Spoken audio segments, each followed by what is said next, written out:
नमस्कार दोस्तों, आप देख रहे हैं रिसर्च भोजपुरी यूट्यूब चैनल को। दोस्तों आपको बता दें, खेसारी लाल यादव का देवी गीत का पोस्टर आज लॉन्च हो चुका है। जी हां दोस्तों, आप लोग देख सकते हैं।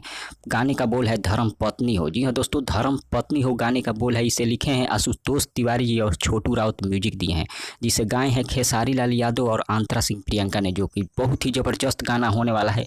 इस गाने को एकदम रिकॉर्ड बनाने के लिए तैयार रहिए। आपको बता दें, इस गाने को रिलीज किया जाएगा SRK म्यूजिक पर कल 8 तारीख को सुबह 6:30 बजे, जो कि बहुत ही ज़बरदस्त गाना होने वाला है। याद रखिए, 6:30 बजे कल 8 तारीख को इसे रिलीज किया जाएगा SRK म्यूजिक के यूट्यूब चैनल पर। एक खबर और है, अभी तक आप विधायकी के चुनाव वाला गाना नहीं सुने हैं, आदिशक्ति फिल्म्स और खेसारी लाल का यह गाना आया है, तो जाकर सुन सकते हैं। आज ही रिलीज हुआ है, जो कि बहुत ही शानदार गाना है।